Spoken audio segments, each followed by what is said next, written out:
Hello everyone, आज मैं एक नई स्टोरी के साथ। और आज की जो कहानी है ये एपीजे अब्दुल कलाम जी की लाइफ से रिलेटेड स्टोरी है। तो इसमें वो अपनी जीवन की एक किस्सा सबको सुनाते हैं। माय जर्नी नाम की बुक है, उसी से मैंने ये किस्सा लिया हुआ है। तो उनकी लाइफ में जब उन्होंने एमआईटी में एडमिशन लिया था, एरोनॉटिक्स इंजीनियरिंग में उन्होंने एडमिशन लिया और एडमिशन भी उन्हें स्कॉलरशिप के थ्रू ही वहाँ मिला। बहुत अच्छे वो पढ़ने में बहुत अच्छे थे, तो इससे उनकी आगे की जो भी खर्चा जितना भी होना था वो सब स्कॉलरशिप में हो रहा था। ठीक है। तो उनके जो डिज़ाइन प्रोफेसर थे वो श्रीनिवासन सर थे। प्रोफेसर श्रीनिवासन जी थे। तो वो उस इंस्टीट्यूट के हेड भी थे। ठीक है। तो एक बारी उन्हें एक प्रोजेक्ट मिला, उनकी 4 लोगों की टीम बनी और उन्हें लो लेवल अटैक एयरक्राफ्ट से रिलेटेड एक प्रोजेक्ट मिल गया।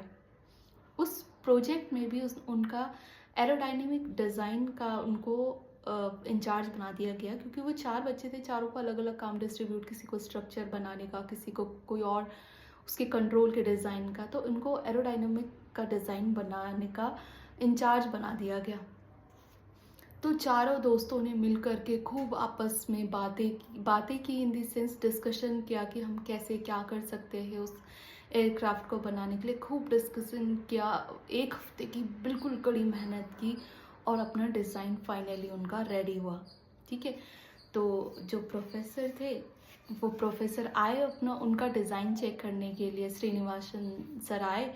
और जैसे ही उन्होंने जो है कलाम जी का डिज़ाइन देखा तो उन्होंने बिल्कुल अपनी भौएं, जो आईब्रोज हैं, वो ऐसे चढ़ा दी कि गुस्से में कि ये क्या बना दिया है। और कलाम जी को कहा, ये क्या बनाया है तुमने, तुमसे इतनी ये उम्मीद नहीं थी, इतनी तुम जो है योग्य स्टूडेंट हो और तुम बिल्कुल डिज़र्व नहीं करते ये डिज़ाइन।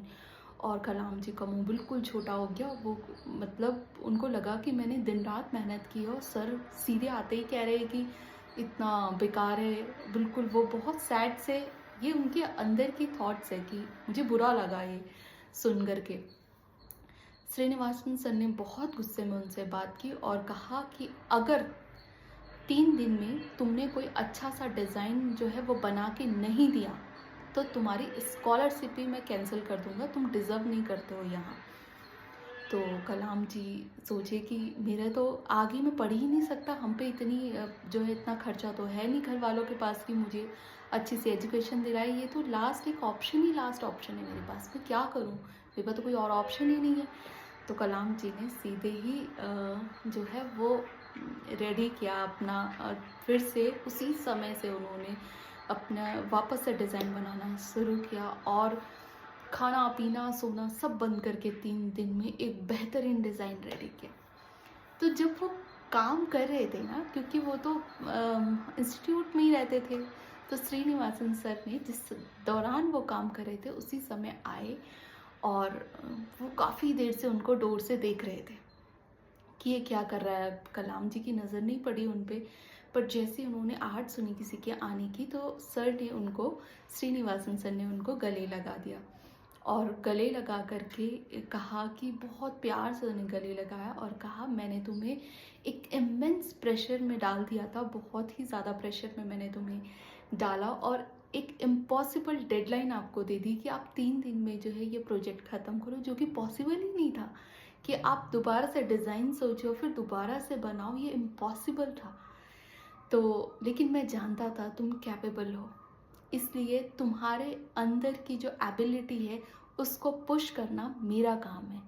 इसलिए मैंने तुम्हें इतना इम्पॉसिबल डेडलाइन दी है और तुम बहुत ही बेहतरीन जो है वो अपने काम में बहुत बेहतरीन हो। ये तारीफ़ सुन करके जो है कलाम जी बहुत खुश हुए। तो इस किस्से को सुनाने का मेरा मकसद ये था कि अगर कोई शिक्षक ये ठान ले कि जो अ, उसको अगर किसी स्टूडेंट का भला करना ही करना है ना, अगर उसके दिमाग में ये चल रहा है कि इसमें इम्प्रूवमेंट चाहिए, तो टीचर से बड़ा फ्रेंड कोई और नहीं हो सकता है। ठीक है। और दूसरी चीज़ ये सीखी हमने कि इम्पॉसिबल डेडलाइन कुछ होती ही नहीं है। ठीक है। कोई इम्पॉसिबल डेडलाइन का कोई मतलब ही नहीं है। अगर आप अपने काम को अहमियत देते हो तो इम्पॉसिबल डेडलाइन कुछ नहीं होता। Thank you everyone.